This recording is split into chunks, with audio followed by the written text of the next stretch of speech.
AP మాజీ excise శాఖ మంత్రి నారాయణస్వామిని 6 గంటల పాటు సిట్ అధికారులు ప్రశ్నించారు.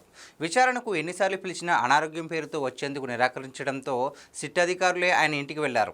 దాంతో ఆయనను అరెస్ట్ చేసి విజయవాడ తరలిస్తారని ప్రచారం జరిగింది. అయితే ఇంట్లో జరిగిన విచారణలో ఆయన పూర్తిగా సహకరించి అన్ని వివరాలు చెప్పడమే కాదు, తన వద్ద ఉన్న కొన్ని రికార్డులను కూడా సిట్ అధికారులకు అప్పగించారు. సిట్ అధికారులకు పూర్తిగా సహకరించారని, భవిష్యత్తులో కూడా పూర్తిగా సహకరిస్తానని ఆయన ప్రకటించారు.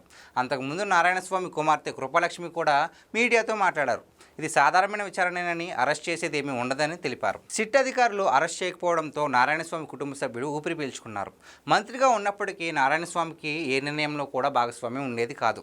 దళితునికి డిప్యూటీ సీఎం ఇచ్చాం, కీలకమైన శాఖ ఇచ్చామని చెప్పుకోవడానికి తప్ప కనీసం ఎక్సైజ్ కానిస్టేబుల్ కూడా ఆయన మాట వినేలా పవర్స్ ఇవ్వలేదు.